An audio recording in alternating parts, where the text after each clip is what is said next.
Hello, and welcome to Learning Things with Kyle and Phil. I'm Phil. I'm Kyle. And we have an amazing guest for you today, Mr. Erik Bergstrom. Great harmony. Oh my God, that was silky smooth. I love it.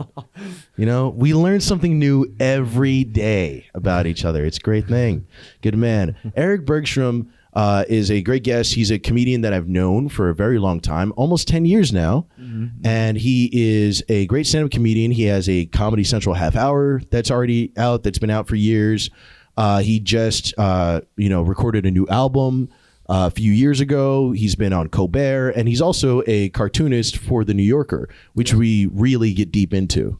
Yeah, that was a lot of fun to talk about. I mean, he's got a crazy story. He's a cancer survivor. We also hit on that in this episode. His cartoon work is amazing. He actually drew a skull right over here. Yeah. If I move the microphone maybe a little bit. So he's an incredible cartoonist, hilarious guy. Got his start actually in cartooning when he was about 12 after he saw some 1960s and 70s Playboys that he found as a little kid, which kind of inspired him, which is just so funny to me. It's just so funny, and it's like, you kids, you don't know. We had the right magazines back in the day. What do you, you're not getting inspiration from Pornhub, okay? Yeah. And we talked about it. We actually talked about the comparisons of the art that was in both Playboy and in the New Yorker. We really get into that and the artistry of all that stuff. And, we talk a lot about a lot of different things. We talk a little bit about cancel culture. I know, guys, everybody does, but we did about that too, and Twitter and everything. So those are some great stories, though. Those are some really great stories. Yep. And a lot of great stuff. He's a really great guy. We think you're going to love him. Yeah. And would you like to tell us about our sponsors? Yeah, absolutely. This week, again, is brought to you by Coco Jordana Photography. You can find her on Instagram at Coco Jordana, Jourdana. An amazing photographer, headshot photographer. She shoots weddings, portraits, all kinds of things. Mm-hmm. Give her a look. CocoJordanaPhotography.com is her website. She's running a 20% off all packages right now if you contact her and book through her using the code LEARN, all capitalized, 20. That's LEARN 20. We also want to give a shout out to our other sponsor, Good Luck Dry Cleaners, Phil Reese, Jeremy Penn, absolutely incredible artists. Phil has an insane background in the marketing and PR world, working with incredible athletes, entertainers, artists. Created his own moving art gallery back in the early 2000s. I believe is when they were founded, 2004, 2006. Nice. And they've just been doing amazing work. Please go give them a shout out. They supply some merch for us, some masks, some t-shirts, some hoodies. Great t-shirts. And amazing masks too. Yeah. That are all in COVID regulations. They have a filter within them, which is great too. Right. And very fashionable. Yeah. Go check out their website, goodluckdrycleaners.com. Go buy some art. Go buy some merch. Give them a look. Also, this episode is brought to you by Peaceful Squirrel, an absolutely amazing company. One of my great friends, Tony Stein, is a partner in the company. They sell their food on Amazon. What they do is they sell boxes of snacks, but healthy snacks. Healthy, health-forward snacks. If you're gluten-free, if you have any kind of tolerance to, intolerance to, if you're vegan or whatever it might be. Or gluten problems like me and digestive stuff. And this is perfect for that. He gives you boxes that are curated to your certain ailment or whatever things you want to get more of. Let's say it's gluten or you're watching dairy, stuff like that. Mm-hmm. And they're all healthy alternatives, which is even better. Super awesome company. You can find them on Instagram at Peaceful Squirrel, at Peaceful Squirrel. And you can find their their products on Amazon right now. If you just type in Peaceful Squirrel, you will find them immediately. You can also find them on our website at the bottom of our homepage where all of our sponsors are mentioned. If you click their logo, it'll take you directly to their Amazon page. There we go. Let's get into this episode of Learning Things with Kyle and Phil with the one and only Erik Bergstrom. See you later, guys.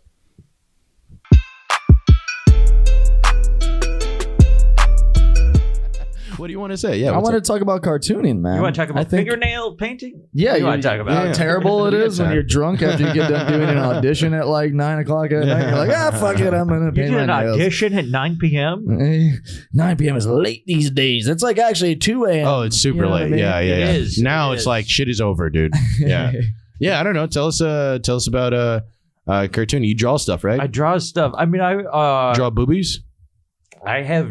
There was a while, maybe about 10 years ago, when I was right before I started doing any cartooning for the New Yorker or anything, where I was trying to get in at the New Yorker and at Playboy at the same time. Wow. So it was the same style of cartooning, and I was indeed drawing boobies. Playboy was accepting cartoons. Oh, Playboy has actually. Yeah, I they do got- tons of cartoons. Yeah. I got into cartooning less because of the New Yorker and more because I moved into a house where I found a stack of 1960s Playboys where there were just Great wonderful cartoons. in there. They are the same style of cartoons.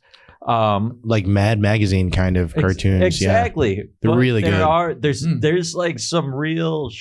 I wish I could think of an example, but it like blew my mind.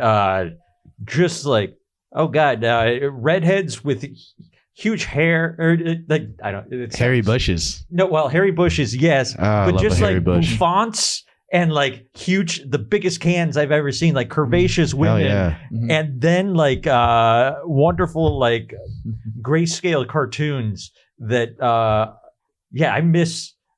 God bless whoever left all of those magazines. There was like a tree house as a child where I found like a Navy hat box full of 1960s Playboys. They're all sticky. Yeah. They were not sticky. They were, but that's So because sticky. that's because of hats. Yeah. I don't know. It was all that hat juice that got on the magazines. Did you start collecting more of them after you found that?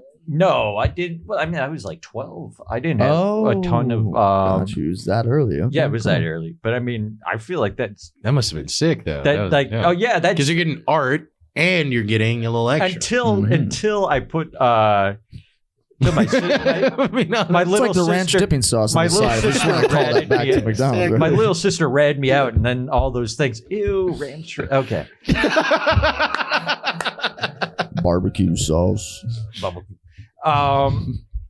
So your sister You're saying found your you sister? touching these No, sticky Playboy No, magazines. well, she found the stack of Playboys, and then they disappeared unceremoniously. But like, Really? but I feel like that really not only in like helped informed my taste in women and cartoons. It awakened you Yes. in many ways. My powers. So what? They took those away, and then I got into Magic the Gathering, and I blame. It's like when I was younger, Yeah. and I'm from Minneapolis, Minnesota, and the North Stars, the hockey team, moved from Minnesota to Dallas and became the Lone Stars. And like overnight, I became a overnight, I went from a hockey fan to being really into Spider-Man.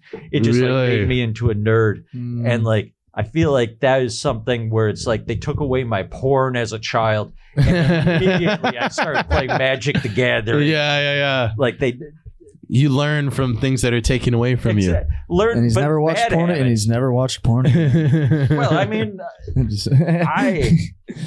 but I mean, that was.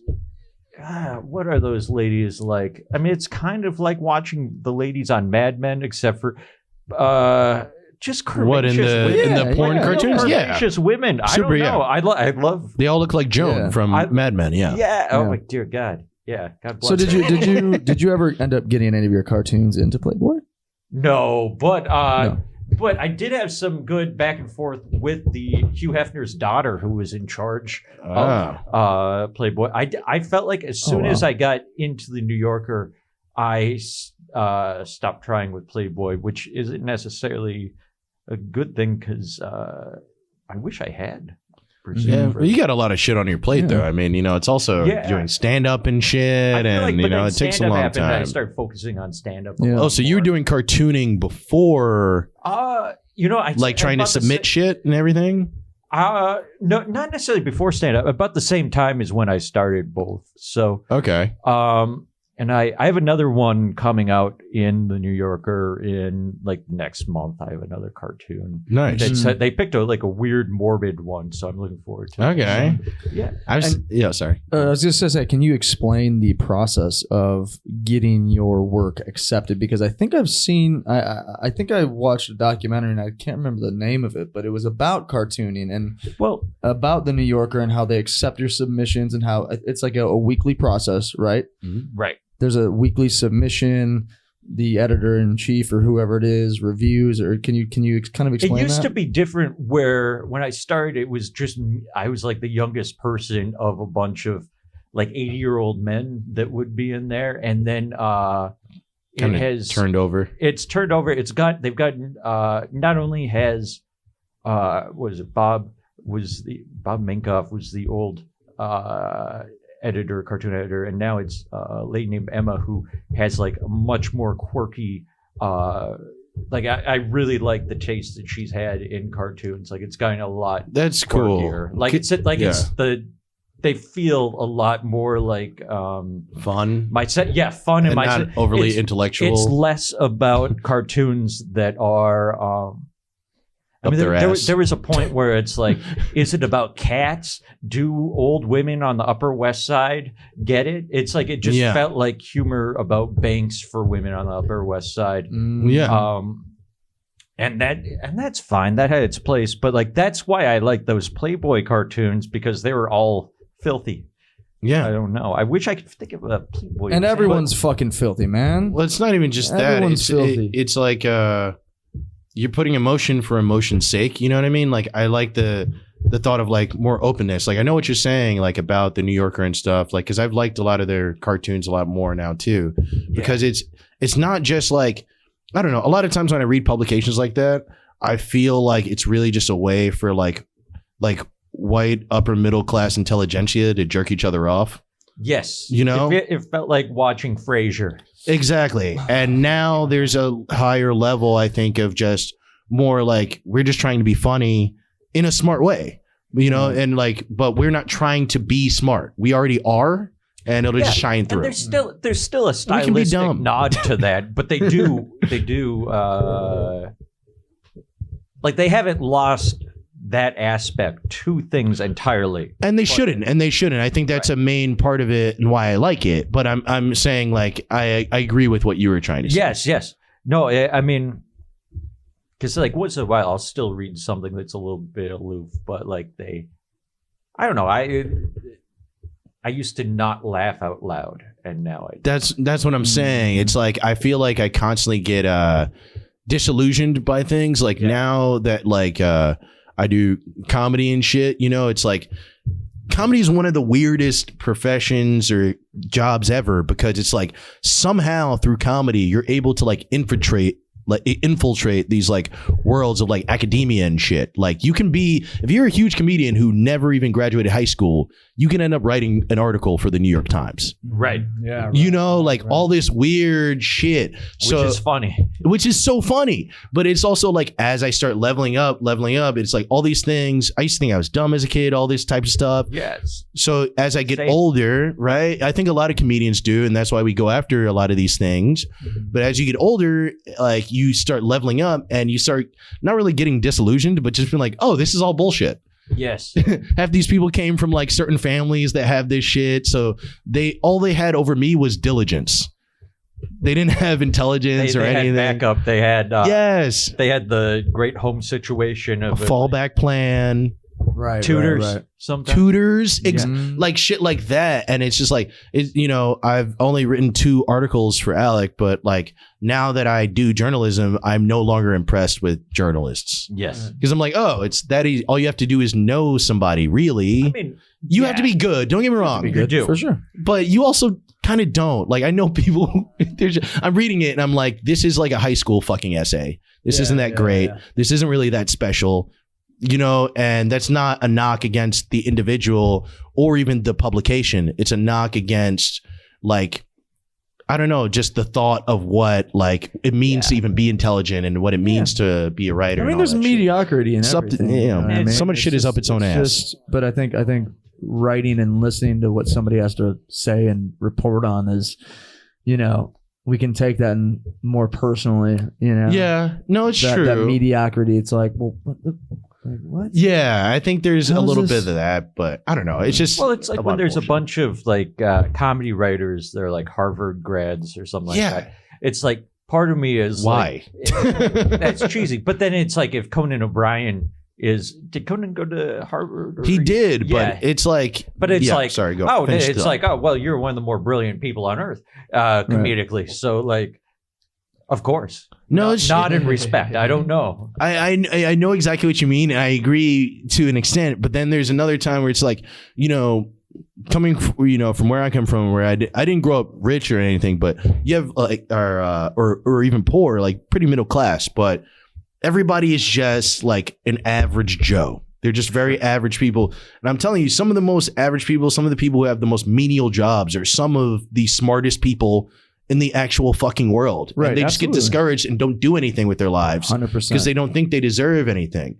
And it's like, I'm telling you, there's 50 fucking Conan O'Briens in whichever hood in any fucking state you can find.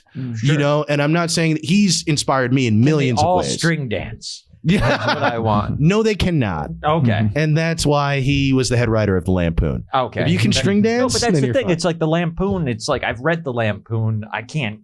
Like I'm not necessarily a diehard fan of it. And that's what I'm saying. But those guys, as soon as they come out of fucking college, immediately get some job writing on the fucking Goldbergs. Right. Meanwhile, there's a fucking comedian who's been working for years and years and years. And sure, maybe they don't have like a million spec scripts or something, but they would be better suited for the job, Yeah. you know? And for every, 10 comics who don't take themselves seriously, there's 2 to 3 who take themselves very seriously. Well, it's like, how do you write a spec script too? Sometimes that's like the thing that's lost in translation. Yeah. Yeah. I don't know. So when we know you're a cartoonist for the New Yorker, I kind of just want to go back to that submission process because from what I understand, it's not like you are an employee of No, it's like New very York much Mag. Like, it's You like, are no. I mean, with the New Yorker, it's like a freelance gig, right. but it means that I can submit whatever I want. Okay. But it is a weekly thing. It used to be something where you would go in every week and show them a stack of your cartoons. And now it's been more remote since the pandemic. Mhm. And there have been years while doing stand-up where I've just not done it as much. But with the pandemic, I'm doing it a bit more. Do you find it difficult to have kind of the cartoonist and comedian balance, or do you find them to kind of be two sides of the same coin? Both. I find that like they're two sides of the same coin, but I find like the more I draw, it's like exercising that muscle. So it's like the more I think, just as a comedian, like, and just like, cause like when I'm writing, I like to write a lot of like one-liners a day. Okay. And just short jokes. So like when I'm doing that,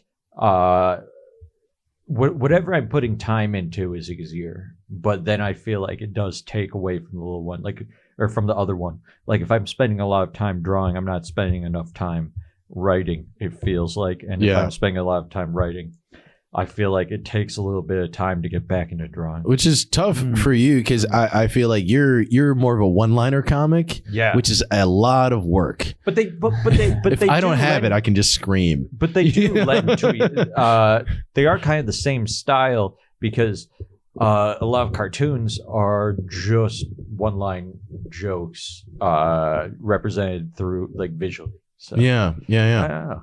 That's cool. Do you do much art casually, or is it mostly? I cartoon used stuff? to. Now sometimes I do commissions, and that's about it. Do I have my notebook? I might have a notebook. I try to draw a lot of goblins, which is silly. All right, cool. Like, just like little, like if I'm writing a bunch of one-liners in a notebook, here maybe I could show you. Yeah. Yeah. So it's like I'll draw a bunch of or I'll write a bunch of one-liners a day. I try to write. Oh, wow. Yeah. I try to write about 100 of them daily, and then I'll draw 100 one-liners a day? Please show the Holy camera that. Shit. So that's what I'll try to do. Dude, that's what I'm talking about. Hard fucking work, man. That is insane. Well, I mean, there are some days where I fall short by. And they're like, we'll take Davey. He was at Dartmouth. It's like, fuck you, dude. Yeah, but Fuck you. it's pretty neurotic. I don't know. No, it's fucking great. Show that to the camera one more time, just a little bit longer. Yeah. Slowly. Don't take any of those jokes, motherfuckers. Yeah, right. The rest of Like it- zoom in, enhance. People are enhanced. Trying to steal his shit. Enhanced. Yeah, Enhance. But I mean, a lot of them this one is like I just matched with my ex's boss on Bumble. I've never felt so powerful. So it's like I don't know. Like if little that's funny, things. but little things. Yeah, Like yeah. little one-liners. No, I know. man. I know exactly what you mean. Yeah, no, I'm kind of, I don't do that much, but I try to wake up and write like 20 funny sounding things. Yeah, and they are, and that's what it is. It's 20 funny sounding things, and then sometimes they're just like, because a one-liner is just like a boiled down premise Yes. that you can add to. Like I just happen to do that and not add a lot to it, but I should add more. Fuck you. You had plenty to the But table. there's take. Okay. Was yeah. Right. You I had a know Comedy that. Central I know half that. hour. I did. Yeah. Oh, Yeah. okay, cool. Nice. Yeah, Nice. I like, I do stand up comedy on a roof. You've done stand up comedy in I've theaters. been taking that half hour really paid off. I've been able to take clips of that and put it on Instagram, and I'm finally living. No, that's actually no. I am doing that, but it seems like a lot of comedians are doing that now, where they're taking clips from old stuff, and it's just like I don't know what it is. If it's just that we need Instagram to feel like we're still doing something, Feel like we're but doing something. I think it's a little bit of that, but I think it's also like now I think most people like being a Twitter comedian and all that stuff is like a thing now. yes. But not every comedian can really do that. Like Right. not every comedian's like a jokey joke comic. So it's like, but they feel insecure because they're seeing all their friends write tons of jokes and some even getting jobs because of stupid shit like that. And they're Yes. like, fuck it. I'll just take a clip, put it on so people at least see I'm funny. I mean, we splice this up, and put it on there, Yeah. so Take clips off. yeah, For you sure. know. I don't know. I feel like there's something about Twitter, and there are people who just do well on Twitter, and that's all they have. No, it's completely true. Yeah. But then there's other people who are at first still, but Yes. yeah. I don't know.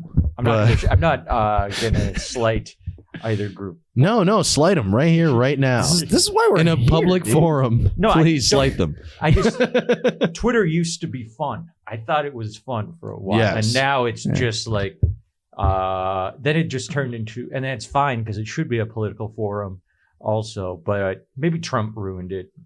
I think so. Where it was just like, oh, like, because before you would see your friend who was also liberal, like, write some dumb joke and it was offensive, but the joke was that it was offensive. Yeah. And it was fine. And now you have people where it's like, fuck, I remember when they wrote that bit. Now they're in a shit ton of trouble. It used to be like a ton of fart jokes, and now Yeah. they're just dumb jokes, or people would like live tweet the Emmys and just say Yeah. something stupid.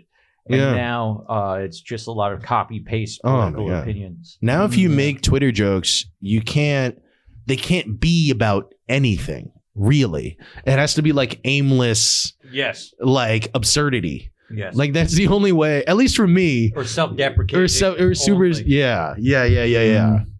It can never be like, we like to act like, there's no, there's no more humor at people's expense, but that's the cornerstone of humor. Yeah, honestly. that's how it works. That's kind There's of how always it a works. target. There's always a target and shit, man. And, we need to choose better targets. Don't get me wrong. Yeah. Sometimes, but other times that shit is a fucking bullseye and they act like it's not a bullseye and that shit is hilarious. Come on, Yeah. man. I mean, A bit's a Call bit. spade a spade. Yeah, exactly. A good bit's a good bit. Even if like whatever stereotype they're saying isn't real. We all know that, but it's like, all I'm saying It's is bit. I was in heaven for all those years where it was okay to make fun of Asians. Oh, I yeah. don't know what happened. No, dude, that's not true. But some people are getting really messed up because they made a bunch of dumb jokes. dude, did you see that? I gotta tell you, this is story of this girl girl, Ellery Smith, she's a comedian or whatever on Twitter, and she wrote this really long, like kind of like tirade about like how like no one should ever make like Asian jokes specifically she was talking about, but just racial jokes in general stuff, which, you know, I understand where she's coming from and shit, but she says that and she's like, you know, anybody who says one and gets called out like deserves to lose their job and all this stuff. And then immediately like like 10 minutes later, this other comic, Mike Racine, like found a old tweet of hers that was specifically about Asians and super offensive.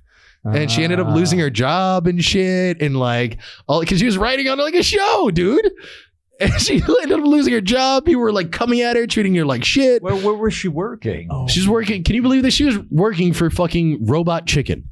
Someone like that was working for Robot Chicken, one of the most offensive fucking shows on late night TV. Oh my god. Yeah, but who the hell cares what people think who work at Robot Chicken? I know. It's like they're making fun of the 80s. Yeah. I mean, I don't want them to be racist, but I do. Hey, Val. Actually, I want all the racist people to be funneled directly to Robot Chicken, because then I will not have to view it. That is. But how crazy is that? That's a taste of your fucking own medicine. There should be a show called Racist Robot. Dude. And it's happened multiple times where all these comics keep getting caught. Like one comic who, you know, I know pretty well. I won't say his name, but everybody listening probably knows who it is. Fucking, you know, he like dug up all these tweets of this fucking writer who used to write for Parks and Rec, and like some tweets about her talking about Asians, because he's an Asian dude. It was like, what the fuck is this all about? All that shit and everything. And then people dug into his shit, and it's like 10 black jokes, 10 jokes about Jews, 10 jokes about like poor people. And it's like, dude, serves you fucking right. Why are you digging in people's shit, man? I mean, things, I hate to put it this way because it sounds wrong, but it's like 10 years ago, things were different. Oh, yeah. For sure. And I understand the reasons for people being reserved. People were... I'm not saying it was okay then. I'm saying that people just didn't think about it. No, yeah. They or at didn't. least I didn't think about it. Maybe. I don't know. No, I think a lot of people, you know, didn't think about it. I mean, don't get me wrong. Like, people thought about race. I mean, I did, you know what I mean? But at the same time, it wasn't this like hot button issue, Yes. Right. where it's like, now if someone says the wrong thing or it gets twisted in the wrong way, we get to just tar and feather them. You know, and it's like, dude, stop playing. Like, you know, you said something racist. That's probably why you're being so fucked up to this guy. Well, I mean, is losing your job the right repercussion for it? That's what I'm saying too. It's like, dude, it didn't happen at work. So why the fuck is your job taking you out? Like, what? I mean, it's, like that's yeah. Sorry, it's kind of It's just a fucking PR thing, man. It's like It is. They don't want to, because now that people know, and But they it's- know that they work for this company, and the company knows that, it's like, yeah. well, if we don't get rid of them, you know what Yeah. I mean, then it's a bad look on us. You know Yeah. what I mean? Because then we're going to get flack for not firing somebody who said these things in the past. And it's like, But does that mean that if Robot Chicken has a racist sketch, everyone should be fired associated with that? Because I think I'm almost certain they do. They definitely did. I remember. That's why I thought it was so funny that she got fired from Robot Chicken, because they had a specific sketch in like season 2 called was it homophones? Or those are the things? Sound the same. They sound the same, but they're two different things. And one of them was, excuse my language, chink. mm-hmm. And that was In the armor. It was a fucking suit of armor, and a little girl goes chink, you know. And then they had an Asian person, and then they just fired this girl. My grandpa. So it's like, what the would fuck is love wrong that with you? joke. Oh, it's hysterical. You would hate stop. Pardon my language, but that joke was My hysterical. grandpa would hate stop action funny. animation. But he'd love that. Oh, Sure. Yeah, that's our mission. It's not actually to talk to you; it's just to get you drunk. Yes, that's. That way you can tell us how you really feel about minorities and and Twitter and everything. The new majority. Kind I don't of. know if that's even a thought. Well, it's just you know what? It's not that. It's the number one, we are simply because it's just like white people are one type of person and minorities are every other type of person. So yeah, you know, if it's like sure, but I know what you're talking about and shit like that. But I think people are just giving a shit more, which is good. I think that needs to happen. I think it's just. I really think it's like it's just white guilt takes it so fucking far, and this is like it ruins a lot of shit.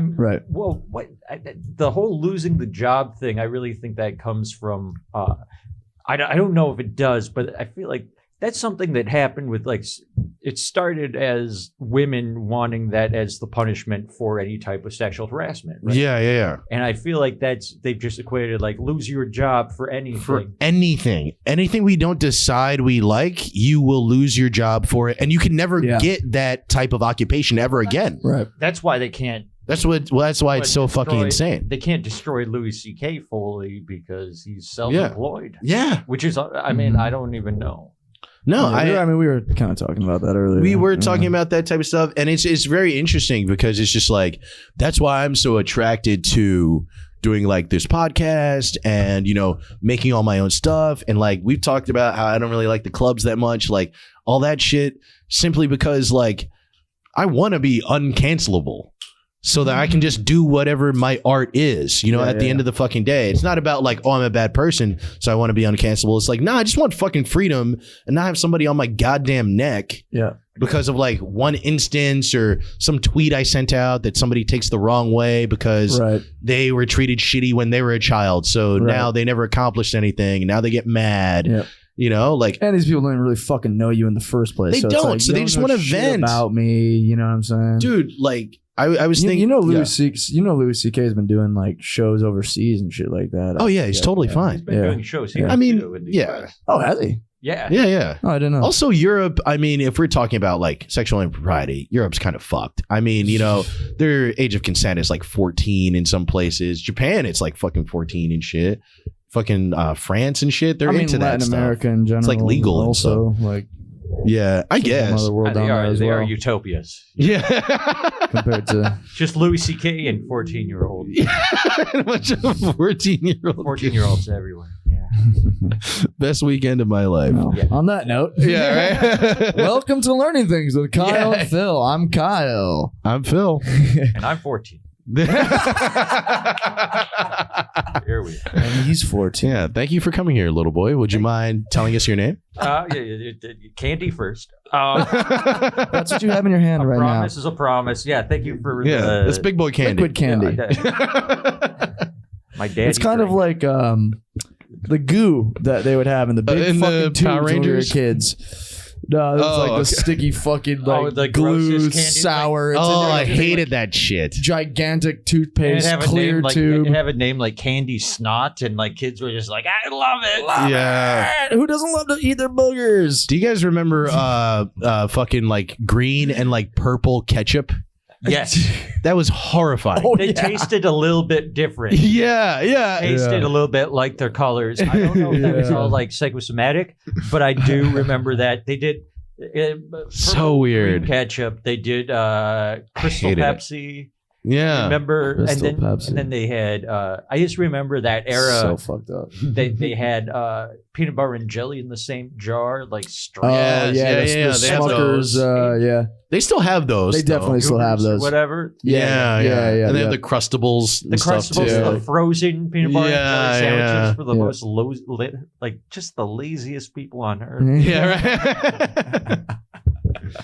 Oh my god. Yeah. Kind of We actually saw a dude fucking eat his boogers when we picked up this fucking Yeah, table. right. Yeah, I remember that. Didn't you? Yeah, we were like walking down the street with like the table or some shit, and or we were in like Dude, a cab or something. We're in the and- cab bringing this table back Yes, to the studio. you pointed it out to me. You were like, and "Dirty I'm motherfucker." like, dude, this man just went hard in his nose. Grown man in his mid to late 20s.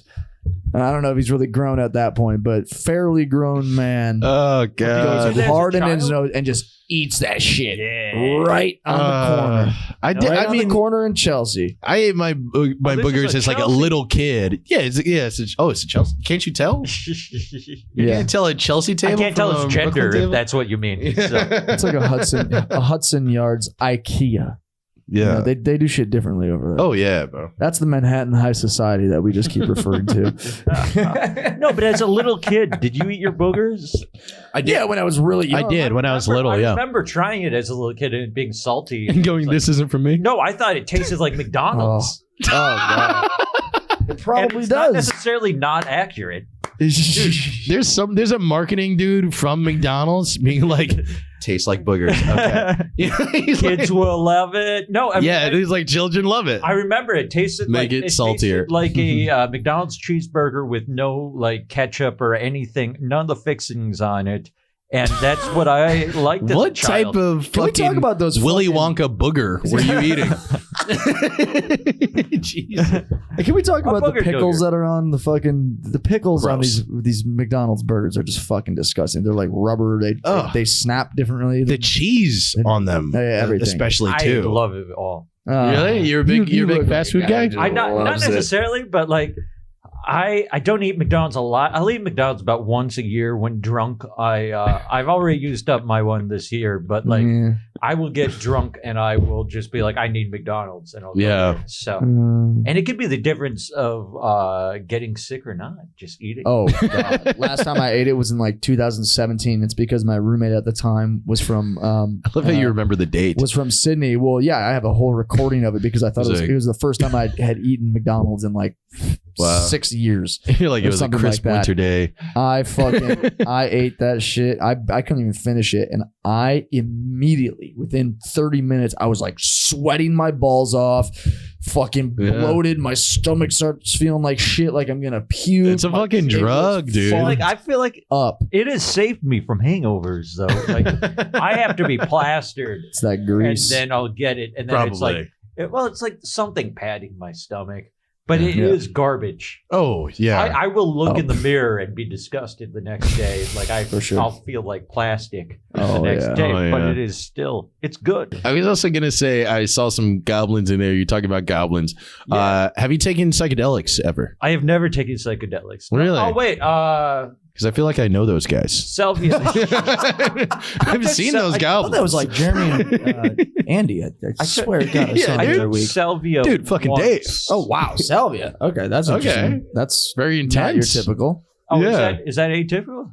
I mean, Salvia salvia, is it's like crazy. something you get on like the boardwalk, you know, Oh, in, really? like fucking 10th grade. No, that's closer to when I took it. No, I took it like freshman year of college. Yeah. Okay. Yeah. I never took it. People were telling me, like, you know, I had a couple of friends that took it. They told me it was super intense, but it only lasted like 5 minutes. Yeah, that's what it was. I saw Mario Kart for like just like you know that Cloud Man in Mario Kart who Yeah. like has his fish. Like I was just fishing you off the when you fall off the map. I just Oh went my around the God. circle a couple of times and then saw that and everything became very like I could see music. It was very cubic. Yeah, that's crazy. Well, I heard like DMT and salvia are very close in that one aspect. Mm-hmm. It's like you take it and you drift away. And then, Yeah. is that how you kind of felt? Were you still on the plane of this? No, I can't. I was definitely like on a different plane, but then I returned quickly and I just felt like I was dehydrated and hungover. Really? Yeah. Oh, so you kind of got like It was you felt quick. drained Yeah. though after it you were was- done? It was just like boom, and then yeah. Okay. Because that's one thing. Like I've taken DMT a couple times, like 3 times, and not like 3 times, 3 times. And yeah, I didn't feel like exhausted after it. I definitely wanted to question everything I had Yeah. seen and everything that ever existed. But I didn't feel hungover. Right. Which is a Yeah. plus. I've never done that. Yeah. It's fun. Yeah, if doing you acid, like yeah. that, you should try it. Oh, acid's amazing though. Acid's fun. Yeah. People you know, keep trying to get me to take acid or shrooms. They keep saying shrooms. is I would say shrooms is more intense, but I would say Yeah. take shrooms first because it's just like it's a very, very natural Okay. trip and Hmm. transformation, and it kind of makes you a bit closer to the earth. Which whereas like it's Hmm. more emotional, whereas like acid. Gross. I hate it already. No, yeah. Mushrooms can be super emotional. Of course. That is the greatest line in the world. Yeah, emotions can be super emotional. Did I say that? Emotions? Yeah, I you thought said I emotions can be mushrooms. super. Oh, brain is fried. I got 4 hours of sleep. No, I love that though. I've That's cried in great. public enough. Yeah, there you go. There you go. I would say do ask. But this time, if you cry in public, they'll be like, "Oh, he's growing. Like he's Yeah, coming. but he's only if growing they out of know his what shell." I'm doing. Not that. Yeah, I would argue that any crying in public is probably growing, but it's also disgusting. That as a is man. true. Yes, And yes. We should never cry. Hey, Minnesota guy. We all should right? we should just lift weights and smoke. Don't worry. We already know you're a strong man with your denim jacket. Okay. Yeah, no, thank you. We know you. We know you're a union guy. Okay. You gotta support the union. So what's the pandemic been like for you?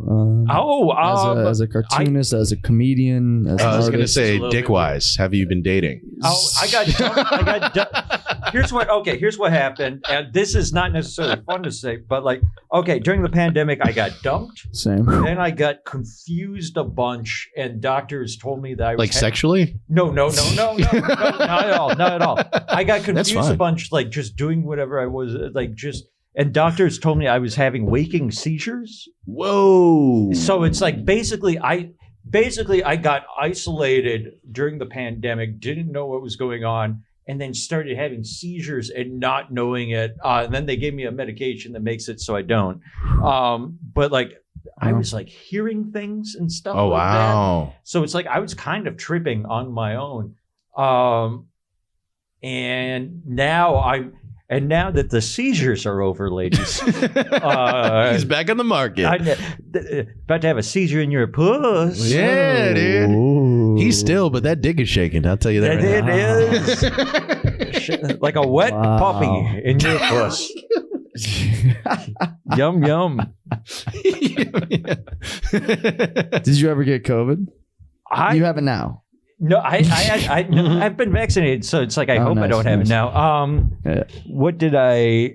There was maybe about a year ago. There were 2 days where I couldn't taste anything, and the Mhm. doctor said, "Don't go anywhere." Yeah.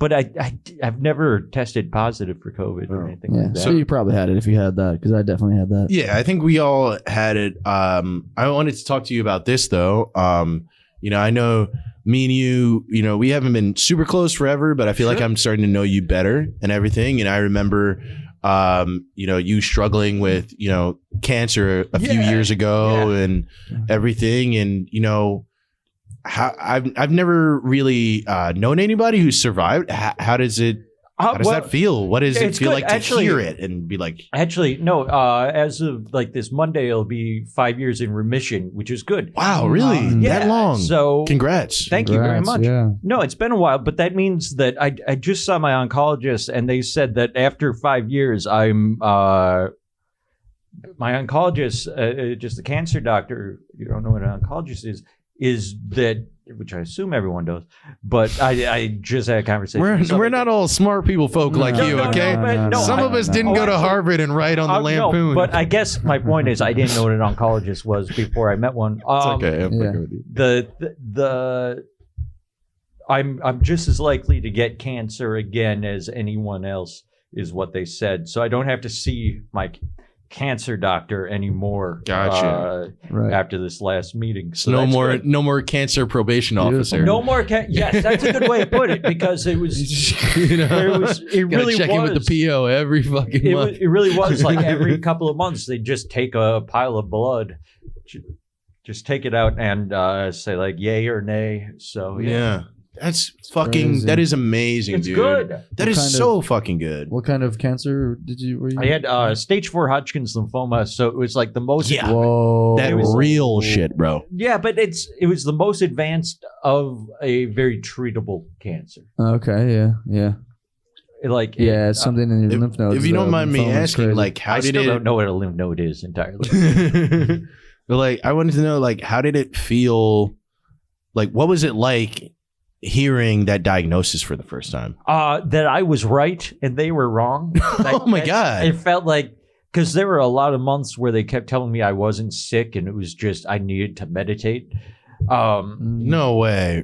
Totally. So it's like it was like it was a bittersweet thing where it's like I'm Every comedian hooray, likes being I'm right. not crazy. Yeah. And now I'm going to slowly wither and die. Yeah. Fuck. So what? You just kept on going back to the doctor for like months? Like, did you just? Yes, for a year I kept going because I was getting sick and I didn't know why. How did it just start? You just started like puking randomly sometimes. Yes. And, I'm sorry if this dives too deep, but no, it doesn't at all. But it's like I'd go on walks at Prospect Park and I'd just start throwing up and I didn't know why. But what else would happen? Like I would get I would wake up completely sweaty. I lost a bunch of weight. I didn't know why. And like the doctors, they kept just being like, well, you're showing up sweaty. You've lost a bunch of weight. You're not doing cocaine? Because you're doing like, you have all these coke symptoms. Gotcha. And my point was to them repeatedly was like, who does a bunch of coke and like goes in immediately and it's just like, I don't know what all these coke symptoms are. Someone help me out. And like at the same time, I see that's what a cokehead does do. But but that's not what I was doing. So yeah. No, it's tough. Like my mother, she was a nurse for like years, my whole entire childhood and all that stuff. And she would talk about that type of stuff. You know, when people would come in and they'd say they have certain ailments and stuff. Yeah, some people are neurotic. Yeah, they're just neurotic and stuff. But no, there's been times where, you know, she and even like other patients have had to fight for other patients. Yes. Be like, this person's clearly sick. Like, you gotta do something. And I understand from the doctor's standpoint too, because people are either lying to get drugs, sometimes they are neurotic, or they're thinking like, at the worst, this guy has a stomach ache and there's an actual guy dying of Hodgkin's lymphoma over there. Right. So I have to do that. Yeah, it's hard to distinguish between people when they have. Yeah. I mean, yeah, my heart goes out to them because they are dealing with a lot of drug addicts. But so, I mean, they could be blaming me for that and then dealing with 4 other cokeheads, for all I know. Yeah, no, exactly. So you're a Minnesotan guy. I am. Yeah, I'm Where are from you Wisconsin. from? Oh, Wisconsin. Which part? I'm from Appleton. Do you know Appleton? Appleton. I do know of Appleton, Wisconsin. They have a comedy club. They do. It's called Between the Locks, I believe. Well, it's in that building. Yeah. Come on, man. You need to get me in at the Appleton Comedy Club. You motherfucker. I have not. What's going on? I have not been there, but there's somebody who's somebody. I feel like it was like Pete Lee. Do you know Pete Lee? I do. I know Pete Lee. Yeah, he's from Wisconsin. I feel like it was him or someone else had a comedy video. It was just like Appleton, Wisconsin, and they kept saying that and then saying that there was a comedy club. There is a comedy club. Brian Regan's performed there. I know that for sure. Ooh, look at you. That's a nice Midwestern flex. You know what I mean? For like Midwestern Florida, like Brian Regan's been. Well, at least like somebody like nameable that like is a big. We care about the Christian crowd. Brian Regan. I don't know the fucking name of it off the top of my head. I don't know the name of it off the top. I mean, I'll just call it the Appleton, Wisconsin. Yeah. Appleton Comedy Club. Yes. Crab apples. It's probably called crab apples. Yeah. Louis Anderson. They always have a stupid name. Fucking, butt fucks, cock gobblers. Butt fuck cop gobblers. I didn't even say that right. Tough word. Tough thing to say. Butt fuck cock goblin. Cock gobblers, actually. Cock gobblers. We talked about goblins so much. I just wanted to say, I got these goblins on my cock. Yeah, there's a lot of goblin talk. So, ladies. Guzzle down these goblins. Then get this. Jesus Christ. Goblins. For a second, I was like, why are you calling the ladies? Are they supposed to be fighting the goblins? Oh, with their sweet throats.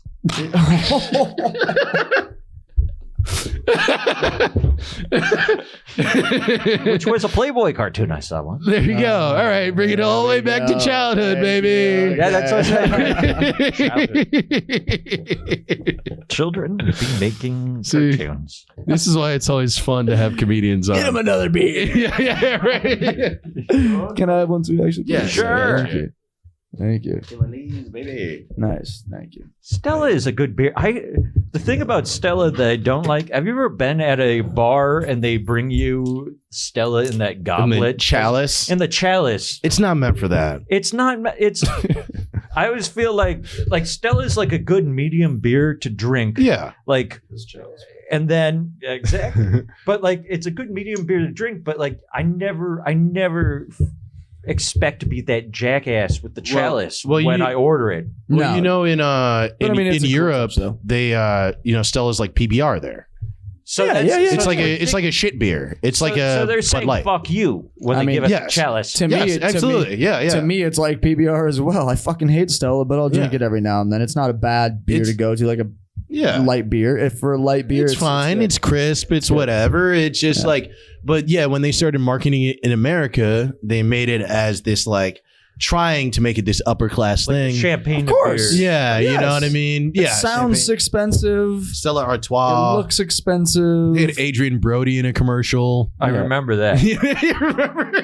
I'm a fucking beer snob, man. I'm from Wisconsin. Yeah. Well, your last name is also Ulsberger. Ulsberger. So, like, I mean, you Ulsberger. can be you can definitely be a beer snob. Exactly. That's like prime Thank beer you. country. Thank you. You spell it with an IER. Trust me. Yeah.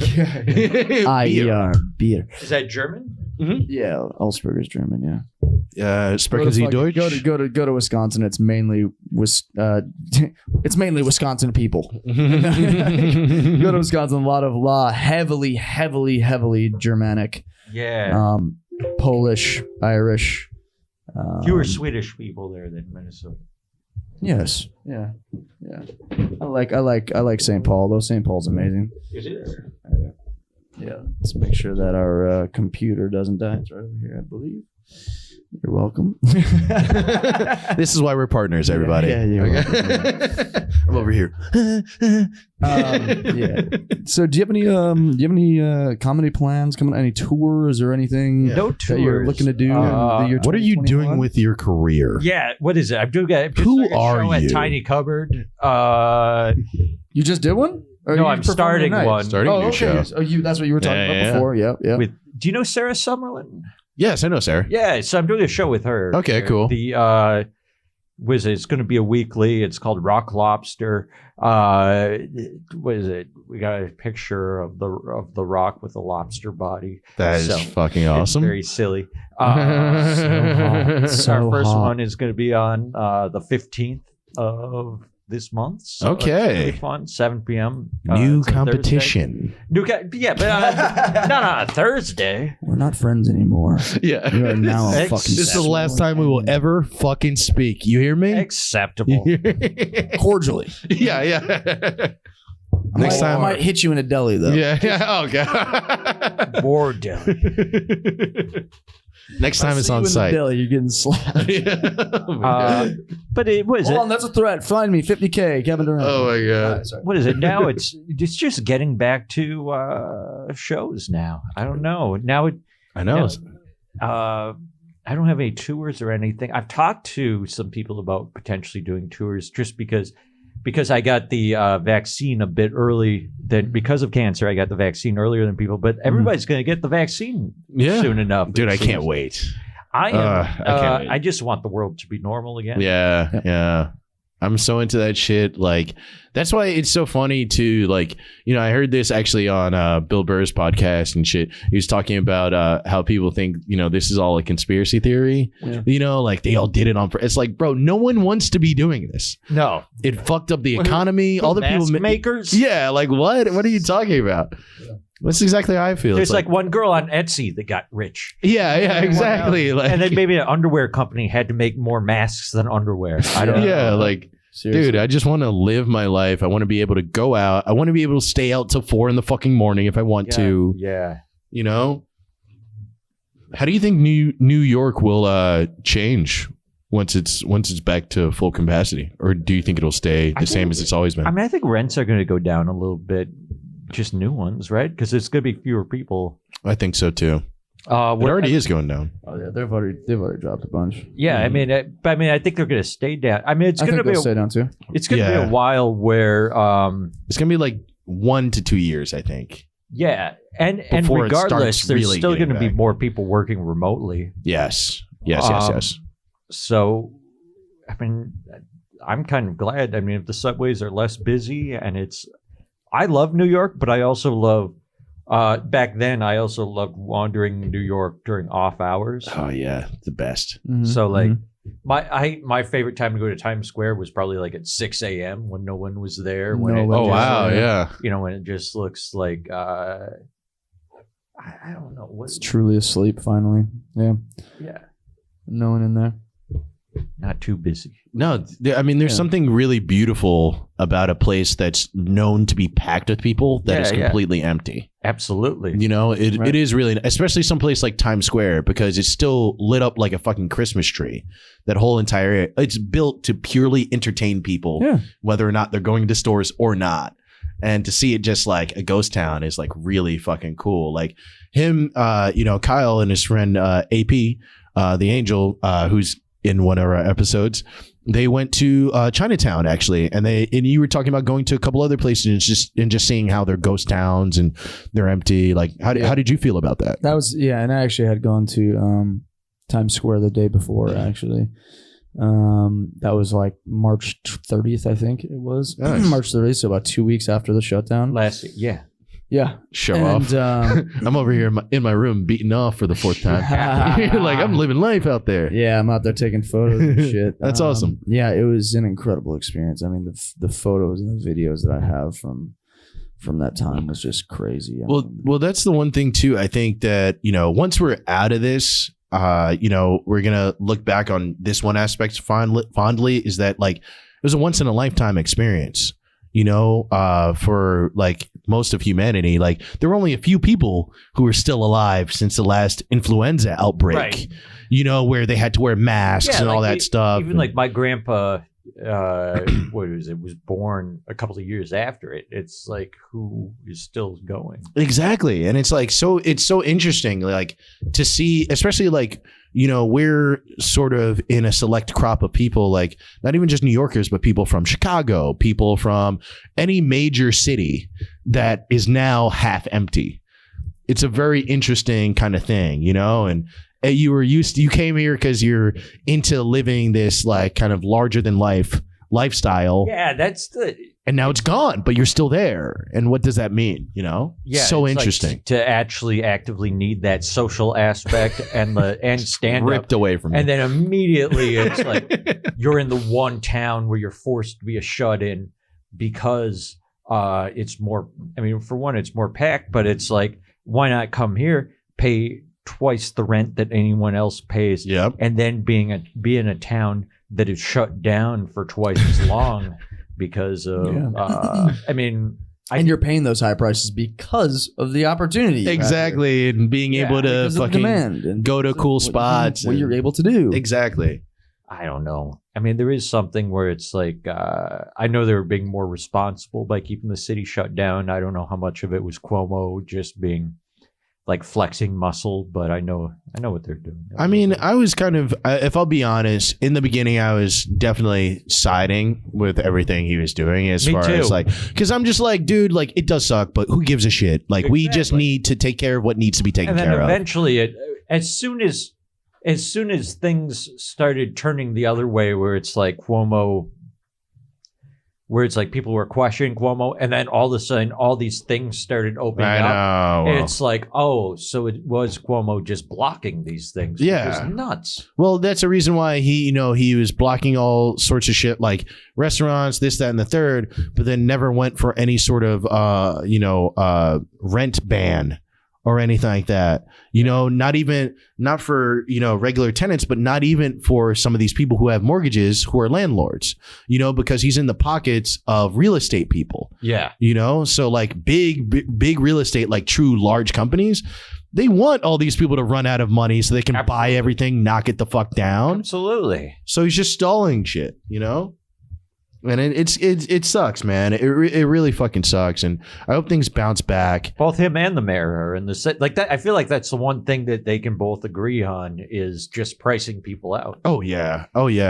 Did I ever tell you this? I actually I met the mayor's daughter Yeah. when I first moved to New York City. Nice lady. I smoked a blunt with her. Yeah. Crazy. She was nice.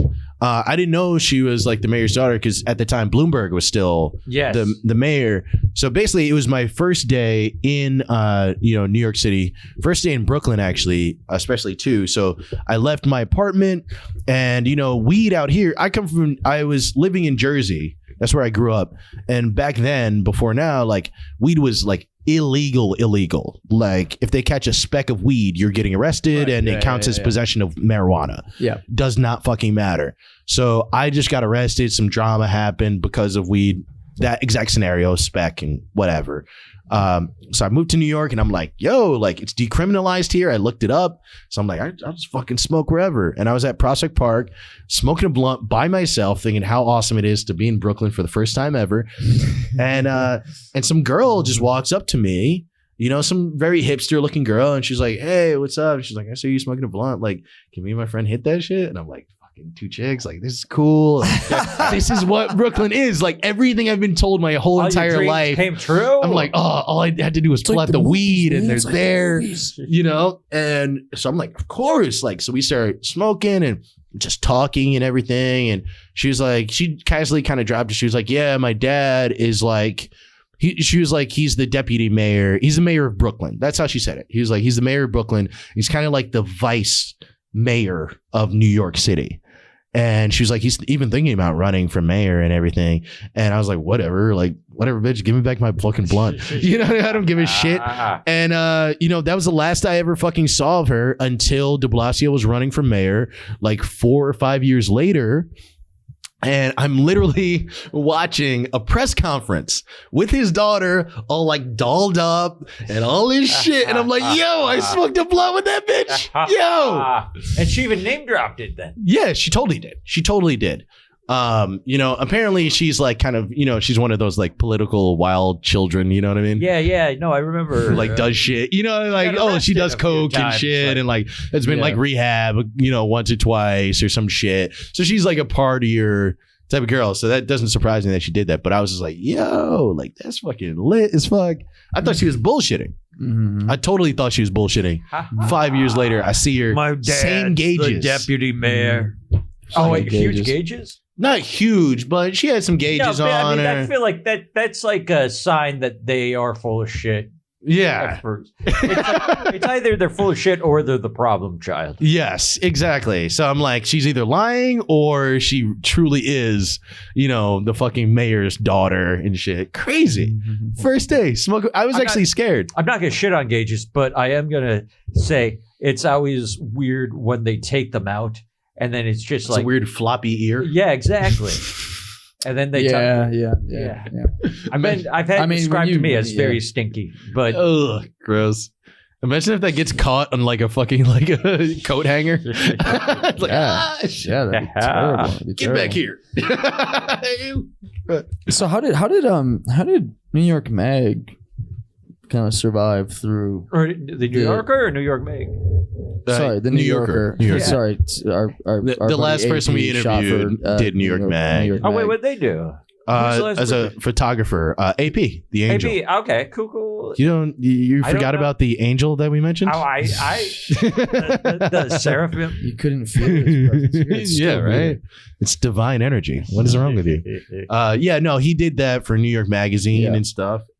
Great dude. But yeah, tell us a little bit about that. Like, do you think they've been struggling a lot? How are they combating that? I don't know. I feel like they're doing okay. I mean, I'm still seeing tote bags everywhere. So I mean that is a New Yorker sign. Plenty of subscriptions coming through the door. That and the fucking AARP. If you see tote bags from either of those, they're doing just fucking fine. Exactly. People need their groceries. People need their. I mean, what is it? Paper bags are illegal now. So yeah. So I mean, those. I will say that those are the number under one penalty of death. Dude. Yeah. Paper bags. You can't be caught with a paper bag, dude. Slice your fucking head off. Plastic bags are illegal. All bags. Paper bags you have to pay for now. Right. Really? Grocery stores. They're like 5 cents. Oh, wow. So, I mean, I feel like the number one tote bag I've seen has been the New Yorker. So, really? They're doing okay. That's the number one tote. What are the other 9? Maybe it sticks out. Give me top 10 totes. Top 9 tote bags. AARP. NPR. That's at least Apples in general. Apples in general. Okay. Definitely the Target one. I've seen the Target one around a lot. I have seen that one. I've seen a Yankee Candle or two. Have you seen it? Oh, God, my notes. Nice Yankee tote. A Yankee Candle. I'm a patriot, though. You know. I have some paper towel. Yeah, that was it. Took the paper towel into the Yankee tote. Gotcha. Thanks. If you weren't doing comedy, what do you think you would be? Suicide. Be doing? Done. I wouldn't be alive. Dude, that's a great gig. Suicide. Suicide. Sick. I could do it. The Totally crowd is amazing. take it on the road. Don't have to work another day in your life. Yeah, right. The audiences for Suicide, they are insane. Yeah, they're a tough crowd. No, but really, what do you think you would be doing if you weren't doing comedy? I'd probably just be. I mean, I think I'm doing it too. Like just making some art. Yeah. I'd be more sad He'd be making cartoons. I think. Yeah. you'd be a Crispin Glover lookalike. Oh, God, In Vegas. He's a sweet boy. I wish crispy, Crispin cream. Yeah, I think that's all I'd be doing. Well, I feel you. Do you ever think about that sometimes? Like Sometimes, I mean, actually, I probably thought about that. Definitely because of COVID. because of COVID, everything was dried up. Where it's like doing one park show a week. I know. I mean, you got how long you were doing your show pretty often directly for like right off the bat, right? Yeah. It was about probably like a month or two into COVID that we started doing the shows. And I feel like you're lucky in that regard. Like, there's a lot of comics that just went crazy, not crazy, but like I know exactly what you mean. Yeah. I definitely did. I mean, definitely lucky, but also too, like I'm, I don't know, like I get very, very restless. Yeah. And like I was already accustomed to like running shows and like what that takes and everything. And once it became like if you don't run a show, you can't get on stage. Right. I was like, then I'm running shows. Right. But then you have to find somewhere to run shows. Oh, and then I still had to find people because so many people were not into performing. There are at the people, time. There are and even now it's still tough. No, it's like there's people that because I'm going to start that thing over a Tiny Cupboard. Pardon me. And there have been people that I've contacted that have not done stand-up for over a year. Oh yeah. And I'm not expecting that answer. I don't know. Yeah, I think I can relate to exactly what you just said because this week, the last week and a half has actually been super busy for me for acting. I don't know if you know, but I'm an actor. I'm an actor and a photographer, and this past week and a half has been crazy busy. And some of these, like my friend Mike, he was just like, I haven't acted in a year, and now I'm getting bombarded with fucking audition after audition. He's Why like, is it well, now? this is great. Well, things are opening up back up. Like things are shooting for sure. Like it's pretty much normal. Yeah. Honestly, like I've auditioned as much as I was before ever have before COVID. Okay. Right now, like the last 2 weeks have been crazy busy for me. That's fucking awesome. And it's all been like legit jobs, which it's amazing as well because great. You know, I do a lot of commercials here and there because you know, just legit auditions don't come as often. More commercials in general. But yeah, now it's like these things open up. Some of these people just don't have any. Just super rusty. You know, they haven't even been auditioning, dude, which is insane. Not only are you not working, you haven't even been auditioning. No, it's true. I feel like they opened up that stuff pretty quickly. Like they found ways to make acting work. Oh yeah. Oh yeah. They've been shooting since. I mean, you already can if you really November. think about it. You know, just get rid of extras or have the extras be over there. Like I was actually watching, the new Law and Order. So they've come out with a 10th Law and Order called Law and Order Organized Crime. And it stars Christopher Melanie Stabler from SVU. And so now he's moved into the organized crime unit. It's terrible. Don't worry. I tried watching it. I left after 15 minutes. Just be on it. Don't Yeah, exactly. God awful. But it was so interesting seeing them shoot because a lot of their shit, the extras were mad far away, and there's only like one or two people, and it's only the people speaking. Yes, and they're also spaced out. And sometimes, I mean, I was watching some television shows over the fall and the winter because they were shooting. I don't know, some like Hawaii 5-0 or something that when I was like back home with my parents for Christmas or something like that. And they had masks. Like the actors were wearing masks because the timeline for the show is like current. So they're all wearing masks in the scenes. And they had masks in Law and Order too. My mom's a huge fucking soap opera fan. Yeah. So she watches soaps all the time. And like the actors aren't wearing masks, but they are clearly 6 feet away from each other. Just shouting. But the film industry and TV industry has done an amazing job because they have COVID compliance officers. That are like trained health professionals. Like a lot of these dudes that are like, that will go to sets and be like safety officers in general. So, they do the guidelines for, anything health and safety, whether it be physical or, how the food's being displayed. Yeah, I know exactly what you're cooked on set or how, whatever. They've all gotten their COVID-19 certificates to be these compliance officers on set. Okay. So once that really kicked in, I mean, shooting went way up, but I mean that costs more money, which is as well. Of course, you have to pay these people as well. So and then you have to follow all these guidelines, and so it's actually been a bit harder. But I think now it's getting easier. But at first it was harder because it actually. You need a larger budget in order for this to happen. Of course. That's probably why that, something like, Hawaii 5-0, will have the COVID compliance officer, but daytime TV, the soap opera probably won't, Right. And they're just like, just stand far from each other. Yeah. Craft services table is like half empty, No. Those are big budgets too. They got the money for that shit for sure. I think on anything massive, they definitely, anything SAG, 100%. There's a compliance officer. Okay. You can't shoot if you don't have one. Gotcha. Are you a SAG? You a SAG guy?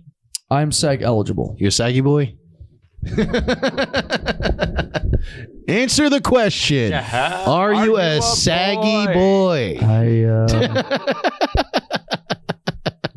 like to feel that I am quite the opposite. Although I did put on a couple pounds during quarantine. And we're back. He already is a wonderful person. That's great. What's his name again? Tay, right? Giante, yeah, Tay. Oh, nice. We're talking about the dark aspects of Milwaukee. Yeah. The seedy underbelly. Yeah. But the light that comes from it. There you go. Yes. Yeah. Hey, man, there's always light in the fucking darkness, dude. That's a fact, man. A lot of people come from shitty places, but, sometimes they make the most impact in the fucking world, man. And it's a fucking great thing, dude.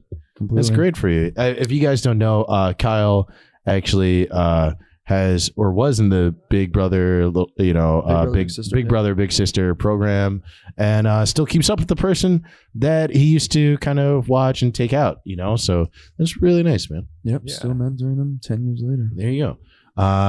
Eric, are you mentoring any young children? You talking about my ex-girlfriend? No. No. There was an age difference, but not like that. So. Yeah, no. I haven't done too much like Big Brother, Big Sister type stuff. I wanted to like a couple years ago, but like I remember I went on like the website or something and it was just like, I don't know. It just seemed like a lot of shit. I just never got into it. It is. There's a huge screening process. Yeah, it was like a large like screening process. And I was like, I'm a comedian. I don't have time to. Yeah, it's not like a volunteer program where you can just kind of like go and volunteer. Yeah, you know like you got to like be there. They match you. Like you have to go through a couple of interviews. That's what I saw. Whole background check. It's like, dude, I drink during the day. I can't. You have to what? You have to drink during the day? Well, that's where I was back in the, a couple years ago. I was like, dude, I get high when I wake up and I drink tall boys during the day. I can't. Yeah. I thought I could just take a kid out to a movie. You can show a kid how to do that. A couple more years. That might save their life. You might be right. Maybe just be like, don't be like me. No, be like me. Don't commit crimes. That's fair. Yeah. Oh man. I mean, what, you don't think Phil commits crimes? Oh, God. Don't say that, please. I don't know what he's talking about. I have no idea. A man of crime is what he is. Well, what about you, Eric? Have you ever volunteered or anything before? I used to tutor kids Okay. when I was in college, but not volunteered. I used to volunteer for Habitat for America. Humanity? Habitat for Humanity. But I mean, we would go and build houses and stuff. I don't know. Nice. Yeah, I always wanted to. But that was in like college, so like as you can tell, it's a time away if I don't have the correct title. But yeah. No, I know what you mean. I mean, well, in college especially too, that's when you're just like, I want to do all this good stuff and all that shit, that Habitat for Humanity, for some people, they're there for a long time, but I would think a lot of those kids are probably college kids, Yeah. My brother actually spent years working for AmeriCorps. So he used to work for Youth Build, which is a sect of AmeriCorps where basically they teach a lot of kids. It's a lot of kids who like either dropped out of high school and stuff like that, or like are out of high school and like, need stuff like to maybe get a college degree and everything. But basically they live below the poverty line. Like it's one of those types of charity jobs where you live below the poverty line, you're there. It's supposed to like teach you how to like, I don't know, interact with people less fortunate than you are or some shit like that. Mm-hmm. And you like build houses all the time. He wanted me to do it. I was like, fuck that. You're like, I got my own problems. Did he stop? Yeah, I'm like, I can't do it. He stopped doing it though? Eventually. He was there for years and years and years. But he eventually quit because, I guess they weren't really compensating him as well. And, by then he was starting to get older. And he was telling me, that like a lot of those jobs, mentoring kids and stuff and, social work, a lot of it can be like, you're just a kid watching over another kid. Yes. And he was like, after a while, you get tired of it, but also you feel bad because like I'm not emotionally or even mature enough to, deal with this situation that this kid is in, and they weren't paying them right and stuff like that. So now he works for FEMA, actually. Oh, that's cool. Yeah. That's how I felt when I was doing stuff for Habitat for Humanity a little bit, because it was kids in Appalachia where it's like I was in college and they were, I don't know, middle school kids, and we were helping them build houses. But I was still a kid. I didn't know what I was doing. Yeah. That's crazy. So you did Habitat for Humanity in the U.S. I always thought Habitat for Humanity like went to other countries. You went to Minnesota and built houses? No, Appalachia.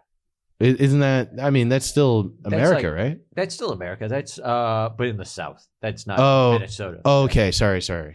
It's so near the Appalachian Mountains. Yes. I thought those were up north for some reason. I don't know. No, I understand. Thank you for being so forgiving. I am not personally offended. Yeah. We've had a few beers. With that being said, I guess we're gonna wrap up because we've been hanging out for quite a while. Yeah. Is there anything you want to plug or just my show? I'll say my website, erikbergstrom.com, Eric with a K. Check that out, and that's where everything is. But I have my show Rock Lobster is going to come out, so that's going to be April 15th over at Tiny Cupboard. Come check that out. And then from then on, it's going to be every Thursday at what? Every Thursday at 7 p.m. Every Thursday at 7 p.m. That's so the plan. There you go. That's the fucking plan. Rock Lobster. Look out for it. And remember, guys, if you're watching this, make sure to come by the Tiny Cupboard for House Party, my show. Every Saturday at 8 p.m. That is every Saturday at 8 p.m. And I just got a new show at Bushwick Public House, Sundays at 8. So if you guys want to come hang out there too, you're very welcome to it. So we'll see you later. Oh, Kyle, anything you want to plug? Anything you want to say? I have nothing for you at this moment. All right. He's a tranquil man. Keep doing the same thing. Keep following Learning Things podcast with Kyle and Phil. Thank you so much for tuning in. I appreciate all of your support. Thank you for being on the show, Eric. Oh, thank you for having me. Yeah, it was great to meet you and get to learn some things about you. I'm sure we'll be seeing more of you soon. Cool. Yeah. Awesome. All right. We'll see you later, guys. Peace. Take care, y'all.